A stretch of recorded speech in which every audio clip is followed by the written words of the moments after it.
Hello बच्चों, क्या हाल चाल, कैसे हो आप सब? मस्त एकदम। आई होप सारे मस्ती होंगे। तो बच्चों, आज हम वाष्प दाब और वाष्प दाब से संबंधित राउल्ट्स का नियम पढ़ेंगे। हमने लास्ट लेक्चर में ठोस और गैस की द्रव्य में विलेयता पढ़ी थी और गैस की विलेयता से संबंधित हेनरी का नियम पढ़ा था। तो बच्चों, वो लेक्चर आपने नहीं देखा है तो मैंने उसका लिंक डिस्क्रिप्शन में डाल दिया है, आप वहां से देख सकते हो। तो बच्चों, आज का लेक्चर स्टार्ट करते हैं। मैं हूं रघुवीर सिंह कर्नावत और आप देख रहे हो RS कर्नावत ट्यूटोरियल्स। तो बच्चों देखो, वाष्प दाब की बात करते हैं। तो सिंपल सी बात है कि द्रव्य की सतह पर द्रव्य की वाष्प द्वारा लगाया गया दाब वाष्प दाब कहलाता है। ठीक है। अब देखो, वाष्प दाब के लिए क्या क्या कंडीशंस होंगी वो हम पढ़ेंगे। तो बच्चों, पहले बात करते हैं कि वाष्प बनती कैसे है। बच्चों, द्रव्य से गैस का बनना या फिर द्रव्य से वाष्प का बनना वाष्पन कहलाता है। और वाष्पन क्यों होता है वो समझिए। कहने का मतलब वाष्प क्यों बनती है। तो बच्चों, मान लो हमारे पास ये कोई पात्र है, ठीक है ना। ये कोई पात्र है और इसमें ये द्रव्य भरा हुआ है, ठीक है ना। अब जब हम इसका तापमान बढ़ाएंगे, मतलब इस द्रव्य को गर्म करेंगे, तो इसके अणु ऊपर उठेंगे, उसे ही हम वाष्प बोलेंगे या फिर वाष्पन की क्रिया बोलेंगे। ठीक है ना बच्चों। तो कौन से अणु ऊपर उठेंगे? जो सतह पर अणु होंगे वही तो ऊपर उठेंगे। तो मान लो ये अणु सतह पर है, ये जो अणु आपको दिखाई दे रहे हैं वो सतह पर है, तो बच्चों ये ऊपर उठेंगे ना, क्योंकि गर्म करने से अणुओं के मध्य आकर्षण कम होगा। आकर्षण कम होगा तो वो गति करेंगे, गति करने का मतलब वो ऊपर उठेंगे, इससे हम वाष्पन बोलेंगे। ठीक है ना बच्चों। तो बच्चों देखो, सतह के जो अणु है वो ऊपर क्यों उठते हैं, इसका कारण क्या है बच्चों। एक तो ये है कि सतह पर जो अणु होता है ना, उस पर परिणामी आकर्षण बल कम होता है। कैसे कम होता है? मान लो ये अणु बीच में है, ठीक है, ये अणु बीच में है, तो इसको चारों ओर से अणु अपनी ओर आकर्षित करेंगे ना, क्योंकि इसके चारों ओर अणु होंगे, तो इस पर जो आकर्षण बल होगा वो ज्यादा होगा। लेकिन जो सतह पर जो अणु है ना, सतह पर जो अणु है उसको केवल नीचे वाले अणु ही अपनी ओर आकर्षित करेंगे, केवल नीचे वाले अणु ही अपनी ओर आकर्षित करेंगे। मतलब जो सतह के अणु है उन पर आकर्षण बल क्या है? कम है। अगर आकर्षण बल कम है तो वो गति कर सकते हैं ना। आ गई बात समझ में। एक बच्चों, दूसरी बात यह है कि जो सतह के अणु होते हैं ना, उनके पास एक्स्ट्रा ऊर्जा होती है गतिज ऊर्जा के रूप में। तो एक तो देखो, सतह के जो अणु है उन पर परिणामी आकर्षण बल कम होता है। तो देखो, वाष्पन के कारण क्या है? वाष्पन का मतलब सतह के अणु ऊपर उठेंगे। क्यों उठेंगे इसका कारण देखो। तो वाष्पन का कारण, ठीक है ना, एक तो द्रव्य की सतह के अणुओं पर परिणामी आकर्षण बल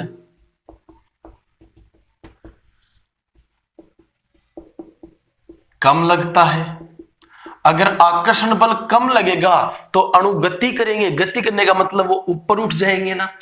और बच्चों, दूसरी बात यह है कि जो सतह के अणु होते हैं ना, उनके पास एक्स्ट्रा ऊर्जा होती है, गतिज ऊर्जा होती है, क्योंकि वो सतह पर आए कैसे हैं? नीचे से चल के ही तो आए हैं। चलने का मतलब गति, गति का मतलब गतिज ऊर्जा।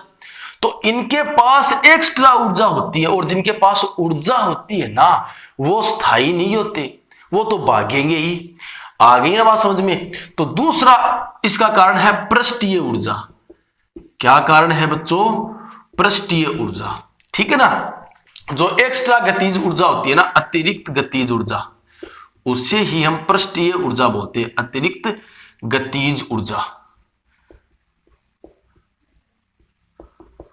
आ गई ना बात समझ में। क्योंकि ये अणु ऊपर आए हैं, इसका मतलब भाग के आए हैं, मतलब गति करके आए हैं, तो इनके पास गतिज ऊर्जा होगी, और जिनके पास गतिज ऊर्जा होती है वो स्थायी नहीं होते हैं, इसलिए ये ऊपर उठेंगे। एक तो इनके पास परिणामी आकर्षण बल कम है, तो आकर्षण बल कम होगा तो वो अणु गति करेंगे, इसका मतलब ऊपर उठेंगे। एक इनके पास एक्स्ट्रा ऊर्जा है, और जिसके पास ऊर्जा होती है ना वो स्थायी नहीं होता। आगे बात समझ में, इसलिए ये ऊपर उठेंगे। तो बच्चों वाष्पन का मतलब तो आप समझ गए ना, लेकिन हमें पढ़ना क्या है, वाष्प दाब पढ़ना है। क्या पढ़ना है बच्चों, वाष्प दाब। तो वाष्प दाब का मतलब द्रव की सतह पर द्रव की वाष्प द्वारा लगाया गया दाब वाष्प दाब कहलाता है। अब बच्चों ध्यान से समझो, अगर हमने इस पात्र को खुला छोड़ दिया तो ये वाष्प तो बाहर निकल जाएगी। अब बताओ यह क्यों दाब लगाएगी? लगाएगी क्या? नहीं लगाएगी, क्योंकि अगर हमने पात्र को खुला छोड़ दिया ना तो ये वाष्प निकल जाएगी, बिल्कुल भी दाब नहीं लगाएगी। इसलिए बच्चों एक कंडीशन तो ये हो गई कि वाष्प दाब के लिए हमें पात्र को क्या करना पड़ेगा, बंद करना पड़ेगा। आ गई बात समझ में? ठीक है बच्चों। अब देखो, जब हम गर्म करेंगे तो द्रव के अणु ऊपर उठेंगे, मतलब वाष्प बनेगी। क्या बनेगी? वाष्प बनेगी। ठीक है ना? तो वाष्प बनने को हम बोलते हैं वाष्पन। ठीक है बच्चों। अब हमने पात्र को क्या कर दिया, बंद कर दिया, इसका मतलब वाष्प बाहर नहीं निकलेगी। अब वो अणु जो उठे थे वो ऊपर से टकराएंगे और वापस नीचे आएंगे। कहने का मतलब वाष्प वापस क्या बन रही है, द्रव बन रही है। तो वाष्प का वापस द्रव में बदलना कहलाता है संघनन। क्या कहलाता है? संघनन। तो बच्चों ध्यान से समझना कि जब हमने पात्र को बंद कर दिया ना तो वाष्प बाहर नहीं निकलेगी, उसके मतलब वाष्प के अणु वापस नीचे आएंगे। नीचे आने का मतलब अब वो इसकी सतह पर दाब लगाएंगे, उसे हम वाष्प दाब कहेंगे। लेकिन कंडीशन आपको क्या लगानी है बच्चों, कि हम गर्म करेंगे, ये अणु ऊपर उठेंगे, ऊपर उठ के यहां से टकराएंगे और वापस नीचे की ओर आएंगे। तो ऊपर उठने का मतलब वाष्पन, वापस नीचे आने का मतलब संघनन। ठीक है, कि अणु ऊपर उठ के वाष्प बन रहे हैं और नीचे आकर के वापस द्रव बन रहे हैं। आगे बात समझ में। अब बच्चों एक टाइम ऐसा आएगा कि जितने अणु ऊपर उठेंगे उतने के उतने टकराकर वापस नीचे आएंगे। कहने का मतलब वाष्पन और संघनन दोनों किसमें पहुंच जाएंगे, साम्य अवस्था में। बच्चों किसमें पहुंच जाएंगे, साम्य अवस्था में। आ गई बच्चों बात समझ में। और साम्य अवस्था में द्रव की वाष्प द्वारा द्रव की सतह पर लगाया गया दाब वाष्प दाब कहलाता है। ठीक है, तो वाष्प दाब का मतलब तो सीधा इतना ही है कि अणुओं की मतलब द्रव की वाष्प द्वारा द्रव की सतह पर लगाया गया दाब वाष्प दाब कहलाता है। लेकिन इसमें आपको क्या वर्ड ऐड करना है, साम्य अवस्था। और साम्य अवस्था मैंने आपको बता दिया है कि कैसे अचीव होगी। ठीक है ना, कि जितने अणु ऊपर उठेंगे मतलब जितने अणु वो वाष्पित होंगे उतने के उतने टकरा करके नीचे आ जाएंगे, मतलब उतने के उतने क्या होंगे, संघनित होंगे। ठीक है, तो उसे हम साम्य अवस्था बोलेंगे। तो बच्चों वाष्प दाब के लिए हम क्या लिख सकते हैं कि साम्य अवस्था में द्रव की वाष्प द्वारा द्रव की सतह पर लगाया गया दाब वाष्प दाब कहलाता है। क्या कहलाता है बच्चों, वाष्प दाब कहलाता है। ध्यान से समझना। अब देखो वाष्प दाब निर्भर किस पर करेगा, पात्र के साइज पर निर्भर करेगा। क्या बताओ, आप कहोगे कि सर अगर हम बड़े पात्र में द्रव ले लेंगे ना तो उससे वाष्प ज्यादा बनेगी। ठीक है ना, देखो जितनी ज्यादा वाष्प बनेगी ना उतना ही ज्यादा वाष्प दाब होगा। ठीक है ना, आगे बात समझ में। लेकिन वाष्प दाब पात्र की साइज पर निर्भर नहीं करता है। क्यों? तो देखो वाष्प दाब हमें प्रति इकाई आयतन का लेना है। अगर हम पात्र बड़ा ले लेंगे ना तो उसका आयतन भी तो ज्यादा हो जाएगा। आ गई ना बात समझ में। ठीक है, तो वाष्प दाब हमें प्रति इकाई आयतन का लेना है, इसलिए पात्र के साइज पर निर्भर नहीं करेगा। अगर बड़ा पात्र ले लेंगे तो वाष्प तो ज्यादा बनेगी, लेकिन हमें क्या लेना है, प्रति इकाई आयतन। तो प्रति इकाई आयतन में तो सेम ही रहेगा संगठन। आगे बात समझ में। तो वाष्प दाब जो है वो पात्र के आकार पर वाष्प दाब निर्भर नहीं करता है। वाष्प दाब निर्भर नहीं करता है। ठीक है ना बच्चों। और द्रव्य की प्रकृति पर निर्भर करेगा। जो द्रव्य ज्यादा वाष्पशील होगा, मतलब उससे ज्यादा वाष्प बनेगी, अगर ज्यादा वाष्प बनेगी तो उसका वाष्प दाब भी क्या होगा, ज्यादा होगा। तो वाष्प दाब द्रव की प्रकृति पर निर्भर करता है। जैसे बच्चों H2O में है ना, H2O का जो वाष्प दाब है वो एल्कोहल के वाष्प दाब, या फिर एल्कोहल में एथेनॉल ही मानते हैं हम ना, कॉमन एल्कोहल है,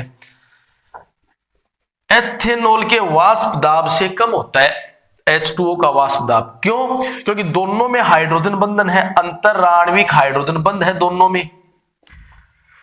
ठीक है। लेकिन जो जल का हाइड्रोजन बंध है वो एथेनॉल के हाइड्रोजन बंध से प्रबल होता है। अब आकर्षण प्रबल तो वाष्प कम बनेगी, है ना, क्योंकि अगर अणुओं के बीच में आकर्षण प्रबल होगा तो उसकी वाष्प बनाने के लिए ज्यादा तापमान देना पड़ेगा ना, इसका मतलब वाष्प कम बनेगी। तो बच्चों वाष्प का बनना अणुओं के आकर्षण पर भी निर्भर करता है। अगर अणुओं में आकर्षण ज्यादा है तो वाष्प कम बनेगी, अगर अणुओं में आकर्षण कम है तो वाष्प ज्यादा बनेगी। तो बच्चों जल का जो हाइड्रोजन बंध है वो एल्कोहल के हाइड्रोजन बंध से प्रबल होता है। प्रबल क्यों होता है ये ऑर्गेनिक केमिस्ट्री में हम पढ़ते हैं, जो एल्कोहल, फिनोल और ईथर वाला चैप्टर आएगा ना उसमें हम पढ़ेंगे। ठीक है बच्चों।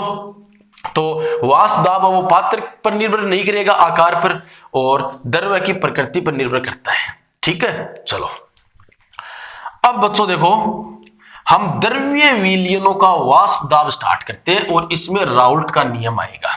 ठीक है ना। ठीक है। जब हम ठोस मिलाएंगे ना द्रव्य में तब वो हम पढ़ेंगे अणु संख्या गुणधर्म में। ठीक है ना।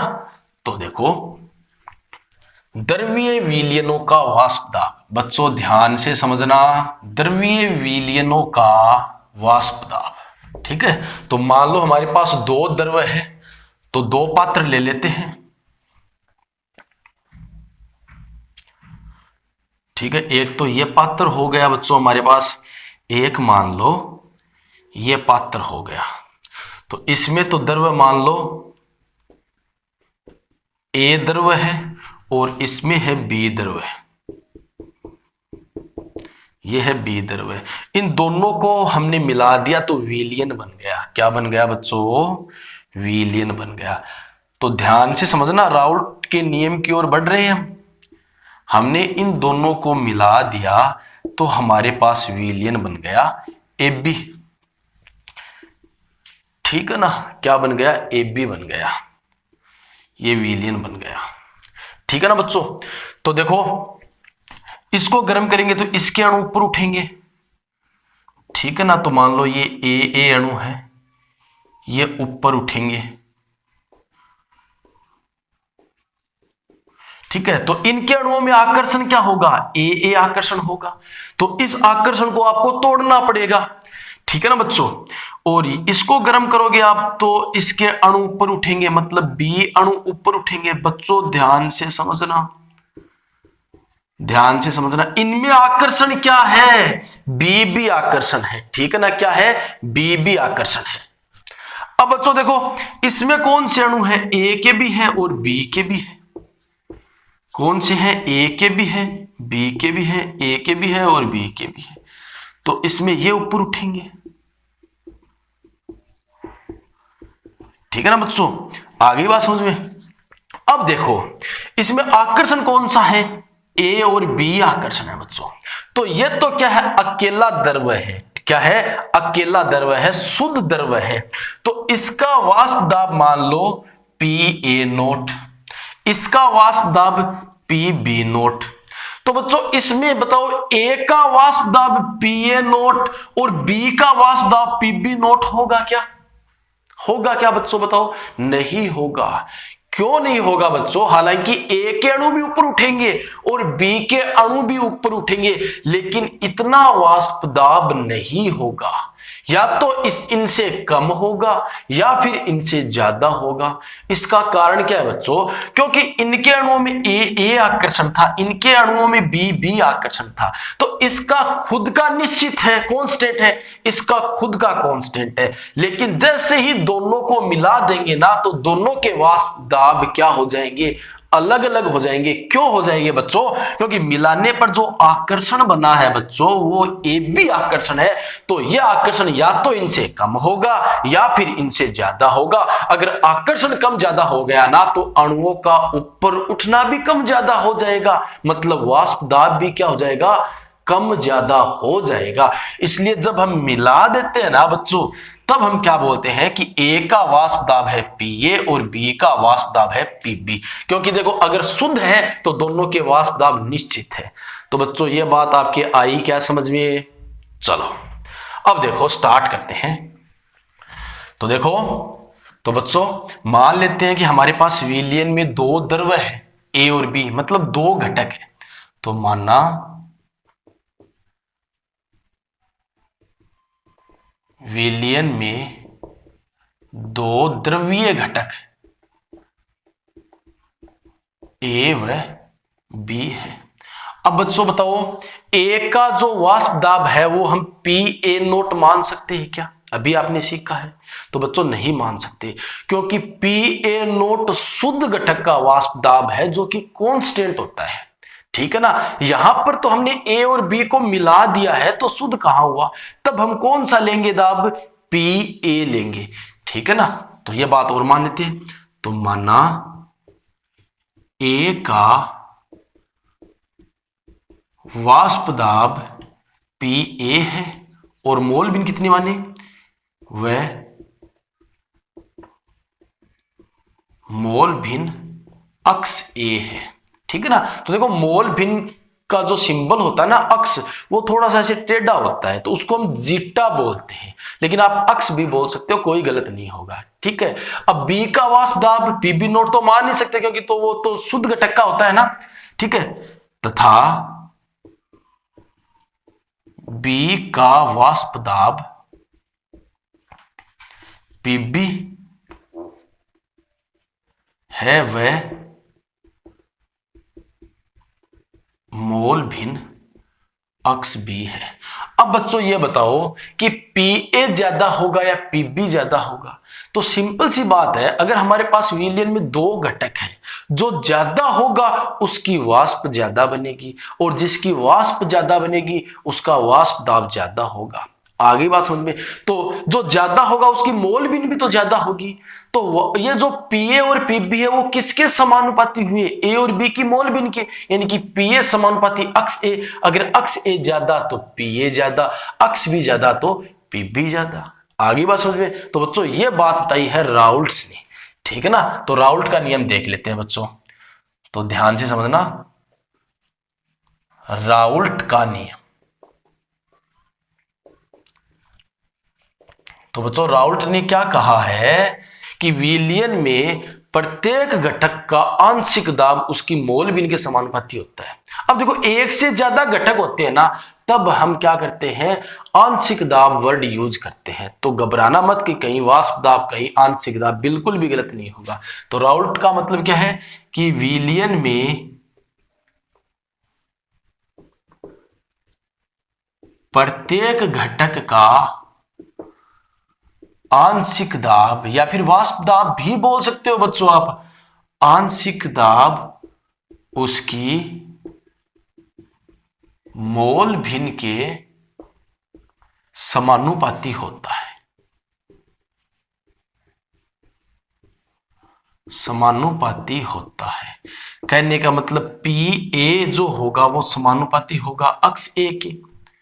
ठीक है? और पी बी जो होगा वो समानुपाती होगा अक्स बी के। सिंपल सी बात है।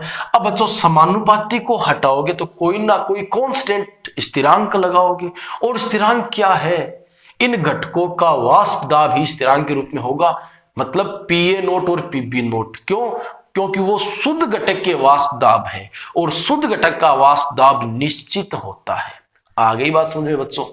तो हमारे पास पी ए इज इक्वल क्या बन गया? पी ए नोट अक्स ए और पी बी इज इक्वल क्या बन गया, P B naught x B.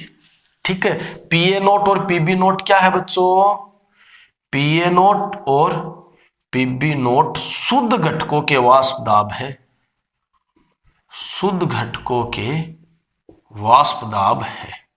ठीक है ना बच्चों, यदि हम विलयन का कुल वाष्प दाब देखें तो सभी घटकों के वाष्प दाब को जोड़ दे, यानी कि पीटी यानी कि पी टोटल क्या होगा, पीए प्लस पीबी होगा ना। ये बात डाल्टन ने कही है ना कि मिश्रण का कुल दाब सभी घटकों के आंशिक दाब का योग होता है। तो बच्चों पीटी बराबर क्या होगा, पीए प्लस पीबी। तो पीटी बराबर पीए की value P A naught x A plus PB naught x B. कहने का मतलब विलयन का कुल दाब दोनों घटकों की मोल भिन्न पर निर्भर करता है। तो यह बात लिख सकते हो, सिंपल है कि विलयन का कुल दाब दोनों घटकों की, है ना। अब देखो यहां पर हमने दो घटक लिए, अगर दो से ज्यादा हो तब तो ऐसे ही लिख देते हैं ना कि विलयन का कुल दाब घटकों की मोल भिन्न पर निर्भर करता है, घटकों की मोल भिन्न या फिर मोल अंश मान लो, मोल भिन्न पर निर्भर करता है, निर्भर करता है। ठीक है ना बच्चों। अब देखो मान लो हमारे पास इनमें से दोनों में से एक का मान नहीं है, अक्स ए और अक्स बी दोनों में से एक का मान नहीं है, तब इसको कैसे कन्वर्ट करें। तो बच्चों हम ये बात जानते हैं कि मोल भिन्न का योग कितना होता है, 1। अब मान लो अक्स ए नहीं है तो अक्स ए की जगह 1 माइनस अक्स बी हम कर सकते हैं क्या, सिंपल सी बात है कर सकते हैं। तो अक्स ए की वैल्यू ये रख दो आप। तो बच्चों पी टी इज इक्वल क्या हो जाएगा, पी ए नोट और अक्स ए की जगह कर दो 1 माइनस अक्स B plus P B not और अक्स बी। तो बच्चों आपके पास पी टी इज इक्वल क्या बन गया, पी ए नोट। ठीक है ना बच्चों, क्या बन गया, P A naught minus P A naught x B और plus P B naught x B, ये बन गया। अब इसमें से प्लस का अक्स भी कॉमन निकाल लो। ठीक है ना, तो आपके पास पी टी इज इक्वल क्या बन गया, पी ए नोट। ठीक है ना, प्लस का अक्स भी कॉमन निकाल लो तो अक्स भी, तो ये P B minus P A naught हो जाएगा ना बच्चों, P B naught minus P A naught. ठीक है ना, तो इससे आप बोल सकते हो कि विलयन का जो कुल दाब है वो अक्स बी पर निर्भर करता है। ठीक है बच्चों, तो ये राउल्ट का नियम हो गया, इससे न्यूमेरिकल्स आते हैं, तो ये फॉर्मूलेज अप्लाई करके आप न्यूमेरिकल्स निकाल सकते हो। अब देखो, अब हम इसका ग्राफ बनाते हैं, तो ग्राफ को ध्यान से समझना। ठीक है बच्चों, तो बच्चों हमें दोनों घटकों ए और बी दोनों का ग्राफ एक साथ बनाना है। ठीक है, और ग्राफ बनेगा किसके बीच में, एक तो दाब और एक घटकों की मोल भिन्न के बीच में। तो हम y अक्ष पर तो दाब लेंगे, जबकि x अक्ष पर घटकों की मोल भिन्न लेंगे और दोनों a और b दोनों के लिए ग्राफ एक साथ बनाएंगे। तो बच्चों काम में क्या आएगा वो देखो, एक तो ये काम में आना है कि पी ए इज इक्वल क्या होगा, पी ए नोट अक्स ए, एक पी बी इज इक्वल क्या होगा, P B naught x B, और इन दोनों को जोड़ दो यानी कि पी टी इज इक्वल क्या हो जाएगा, P A naught x A plus P B naught x B. तो ये हमें ग्राफ में काम में लेना है। ठीक है बच्चों, तो मान लो ये जो ग्राफ है ना वो बी घटक के लिए है। किसके लिए है, बी के लिए। तो देखो y पर तो हो गया दाब और अक्ष पर हो गई मोल भिन्न, तो कौन से घटक के लिए, बी के लिए। तो इधर जाने पर कौन बढ़ेगा बच्चों, अक्ष बी। ठीक है, अब ए के लिए ग्राफ बनाते हैं तो उल्टा कर लो इसको, सिंपल है एकदम से कि ये तो हो गया दाब इधर तो, और इधर आने पर कौन बढ़ रहा है, अक्ष ए, है ना। तो बच्चों आप याद रखना कि अक्ष ए प्लस अक्ष बी बराबर 1 होता है।